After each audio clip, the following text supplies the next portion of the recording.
Hi, everyone. It's Jaime Jo Wright here at Madlet Musings, and I'm happy to have Liz Johnson with us today. She's from Revell Publishing, and she's coming out with a new book. Yeah, hi. Thanks for having Hi. me. I am so glad to have you here, and it's super fun. I had to just sneak a peek at my other monitor because the last time I tried to say your title, which is really not a difficult title, I pretty much massacred it. So, the title of your new book is Summer in the Spotlight. Yeah. Yeah. Awesome. And you said it's book three in a trilogy, correct? Yes. Yeah. This is the third book in the Prince Edward Island Shores series. Okay. I got to think about that for a second because I have another series that is Prince Edward Island Dreams. Right. So, not to get these confused, this is my second Prince Edward Island series, and this is the last book in that series. So, it wraps up the story of the three Ross brothers. Okay. Um, who are the oldest is Eli, middle is Oliver, and the youngest is Levi. And this is Levi's story. Oh, fun. I love that. I love family sagas kind of Yes. as they're related Yeah. to romance and stuff. That's always fun.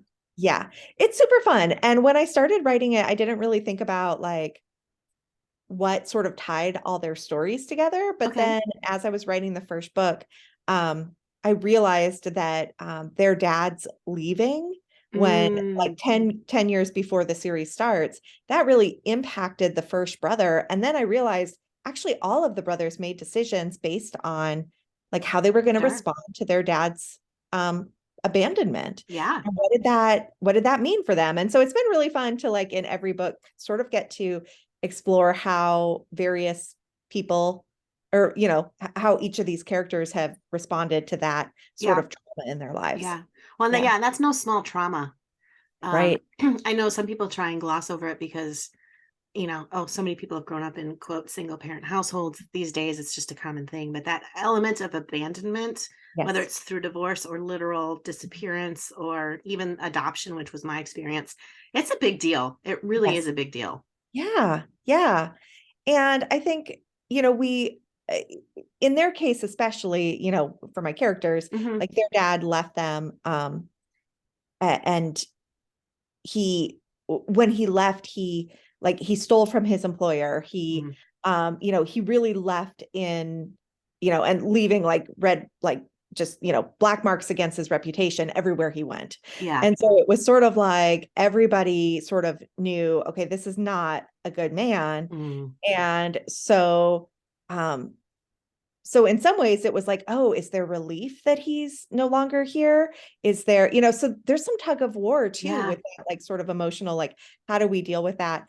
And it was really fun to sort of like explore with the brothers how each of them thought at one point that they had been the last to talk to him before he left. Oh, interesting. And then when the truth starts coming out, then it's like, yeah, it was a lot of fun to explore that and just made for really rich characters, which is always fun. That's awesome. So you have, excuse me, you have book one and book two, and then this Yeah. is, you said Levi's story, who's the third Yes. brother. Yes. Um, can we read them separately? I'm assuming some of the romance will probably be a tell in, if you read book three, but Yes. Yeah, yeah, you can read them separately. I do recommend reading the first I do recommend reading them in order because they sure. really do sort of build on each Yeah. other. Um but if you read it as a standalone, you won't be lost at all. Like Okay. I give you plenty of, like fillers and like, helping you understand, oh, this is who's who and not fillers, but like just filling in the Yeah. the holes Yeah. so that you feel Yeah. like you're part of the story. You're not completely lost if you pick up book three. Yeah. No, that makes sense. Exactly. Okay. So now that we've already delved deep into the conversation of abandonment and all Yes. these deep conversations, Yes. what's the book about? Yeah. Oh, so Summer in the Spotlight is yeah, it's about Kelsey Ahern is a teacher. She teaches theater at the local high school. And when a hurricane hits Prince Edward Island, her beloved local community theater is devastated. It's Mm, the roof caves in and it needs just huge repairs. And so uh, the foundation that runs the community theater decides that they're going to just close it and because of that, she's going to lose her job as the drama teacher, because if there's no local community theater to feed into, the school district thinks it's maybe not worth it to Right. invest in that. And so she decides to set out to try and save the theater. But she doesn't really have a lot of ideas. And so she's been a friend of Levi's since they were Okay. young, like they went to school together, they grew up together, but he's always been very shy and very quiet, and he doesn't talk a lot. He's a big reader, but he doesn't talk much. And he works at the high school with her. He's the facilities director. And so she sort of recruits him to help put on a fundraising benefit show. And so Okay. they're going to put on a performance for the summer, a performance of The Importance of Being Earnest, which is one Yeah. of my favorites. That's awesome. And so they're going to put that on, but of course they're going to come against some obstacles to get there, Okay. and shenanigans and love ensue. Well, there you go. Yeah. That's awesome. I love it. And Prince Edward Island, that's obviously synonymous with Anne of Green Gables, Yes. etc. So it's kind of fun that there's a set of books coming out that don't necessarily have to do with Anne of Green Gables. But what made you pick P.E. Island? Yeah. So, I mean, of course, fell in love with PEI when I was, a kid and watching Anne of Green Gables over Mm-hmm. and over and over. Right. My mom introduced me to Anne when I was probably 12, maybe younger. And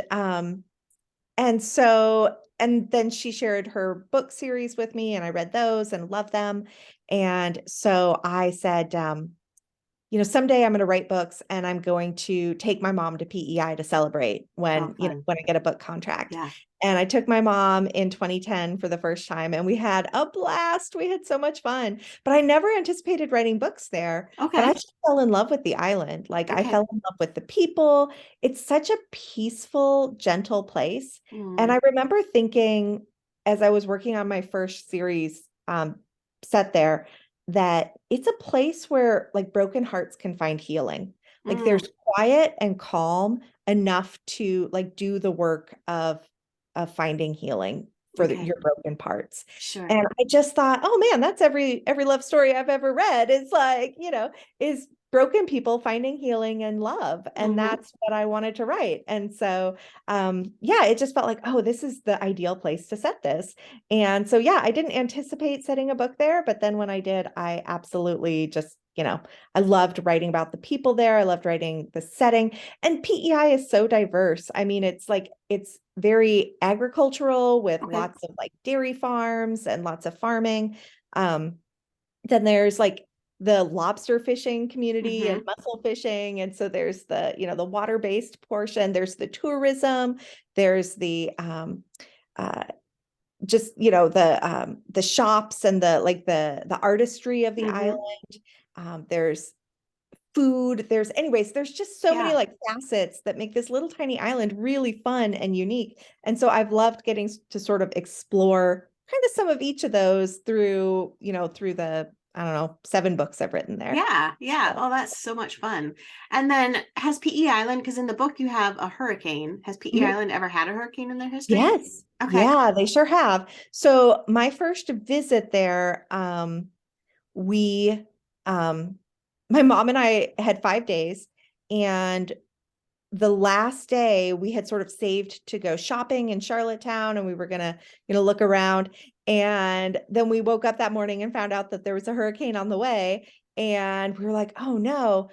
And so we went out to do some shopping, and then all these shops started closing because they were all losing power. And so we ended up spending our last day on the island in just basically in our bed and breakfast room. Yeah. Like, thankfully we had like a TV and DVD player, and we entertained ourselves for a few Right. hours. Right. But yeah, so that was my first experience on the island, was this like, and it was a very low level Mm-hmm. hurricane. It didn't do much damage, but Sure. it like shut down our plans. Right. Um, just last year, as I was finishing writing Summer in the Spotlight, the first draft of it, PEI was hit by Hurricane Fiona, Oh, okay. which had come up again along the Northeast coast and came through. And I think there was at least one death on Okay. PEI from the hurricane, but lots and lots of natural damage to the Yeah. island. Yeah. The PEI is known for their red clay, their Hmm. red shorelines, and those are already eroding, but like the satellite shots before and after Hmm. the hurricane really show how much sand and red was just, pushed into the water. And yeah, there were some parks that were closed and things like that and have needed to be repaired. But and lots of, individual like um I can't think of the word. Lobster boats. That's the word Sure. I'm looking Yeah. for. Yeah. Lobster boats Yeah. were, Lobster boats. yeah, and just a lot of damage to, personal property as well. And so it was really sad to see that Hmm. play out in the news and to, be following and watching the news about that. But at the end of the day, I think it really highlighted what I know and love about the people of PEI, which is that they come together to care for for each other. Mm, Like they yeah. really care about each other. And so yes, this was devastating and it was not, it was awful and it was not what anybody would want. And yet it really highlighted how special the people of PEI are. Yes. And so I wrote in the, kind of the author's note at the end of the book, Summer in the Spotlight. I just, kind of wrote a message to folks, just, reminding them just how special the people of PEI are. And this is why I love them. And well, one of the many reasons I love Hmm. them. But, yeah, so I'm very thankful that the actual theater in Victoria, which in my book is damaged, that has actually never sustained enough Okay. damage to ever be threatened to be closed. Okay. But for the sake of my story, I needed it too. So fictional. Yeah, a little bit of fictional license there is Yeah, is rather common in fiction. exactly. Exactly. Oh, that's so cool. So, I'm trying to wrap my brain around, you're calling PE Island a little island, and at the same time you're talking about like three major economic Yeah. different types of industries there. So Yeah. how big is the island Yeah. So the in actuality? island is very small. Okay. Um, it is the smallest province Okay. in Canada. It has about 125,000 permanent residents. That's it? That's it. Wow, Yeah. and they do all that? Yeah. So you can drive from end to end on the island in about 2 hours. Okay. Um, if you drive down the center, Right. because they have, like a modern highway. Mm-hmm. But Mm-hmm. if you want to drive around the edges in what they call the coastal drives, which I highly recommend because they're incredibly beautiful and it's amazing because, on one side you see the ocean and the beach, and then directly on the other side of the road is farmland. And so Oh, it's like my mom who grew up in Iowa was like, "Oh, this reminds me so much of Iowa, except there's water." Like I was right. like, This "Oh, that's side, really different." Yeah. this side reminds me of Iowa. This side reminds me of a completely different state. Exactly, exactly.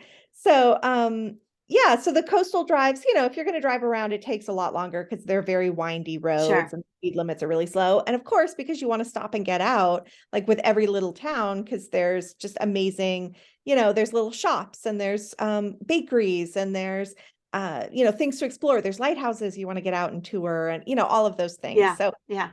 like it's a very small compact island and I assumed that I could that we could see it in 5 days, but I have been 4 times and I still feel like there are lots of Mm, parts of the island that I have never seen, that's really so cool.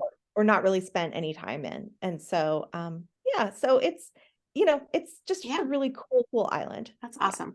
Okay, so I have to ask, and I know it has nothing to do with your book, but it does have to do with Prince Edward Island. Yes, Is there actually a house of seven gables? there is a Green Gables house. There Yes. is. Yes, Green I'm so Gables happy. house is it's like a historic place or Okay. something. It's a park and Hmm. you can go and tour the house and it's got a barn and you can tour the barn too, and it's got a gift shop, of course, an Of Anne of course. Green Gables gift shop. So yeah, you can tour the house, you can they have just like walking paths, little hiking trails around it. Hmm. Um, one of them is called Lover's Lane, and the other, what's oh I can't remember what the other one is, but it's also Anne of Green Gables. You would totally recognize it. Sure. Yeah. Yeah. So, oh, the Haunted Wood Trail. Oh, That's yeah. Yeah. yeah. Okay. And so you can, take those little walks. They're really cute. They're only like maybe like a kilometer or two. So Sure. they're not super, intense. Um, and Green Gables house was actually owned by L.M. Montgomery's uncle. And Okay. so her homestead is about like maybe like 2 or 3 kilometers away. And Mm-hmm. that homestead where she grew up has been torn down. Okay. Um, but they still have a site there where you can like go and look Mm-hmm. at, oh, here's the basement that, was Right. dug in Right. the ground. Oh, Yay. and they have a gift shop, surprise, surprise. Well, of And they course. sell, surprise, surprise. And they sell her books there. And Okay. so like my copy of The Blue Castle, which is one of Mm-hmm. my favorite Oh, L.M. yeah. Montgomery It's a good books, one. not set on PEI, but Right. still, like I bought that there, and it has a stamp in it that says, Lucy Maud Montgomery's homestead or something like that. Okay. That's And awesome. Yeah. so that's only a couple of kilometers away, and you can actually walk it, from Green Gables house. But she used to go to her uncle's house to Green Gables, and that was sort of like her, like when she would like not run Yeah. away from home, but like just get out and, Yeah. Get when she away. needed a break, she would Yeah. go to her uncle's house. And so so that inspired then Anne's Green Gables. Okay. Oh, that's awesome. Yeah. I like that. So with this book, though, since we're not really here to talk about Anne of Green Gables or Oh, yeah, well, I mean Prince Edward Island, we're here to talk about, but in a but we different could. setting. Yeah. Yeah. So tell me a little bit about the characters in your story. You have Levi, and then the heroine's name was Kelsey. Kelsey. Okay. Mhm. Are they both natives to PE Island in the book, or Yes. okay? Yes, they are both natives. So, yeah, so Kelsey grew up in PEI, and she started doing theater with her grandmother when she was like 7. Okay. So she's been performing at the community theater for years and years and years. And she loves theater. And it was sort of her dream to go to Toronto and make it big. Okay. Toronto has a wonderful theater community, a vibrant, theater opportunities. And so Mm-hmm. that was kind of always her dream. And she did go to Toronto for a while and then ended up coming back.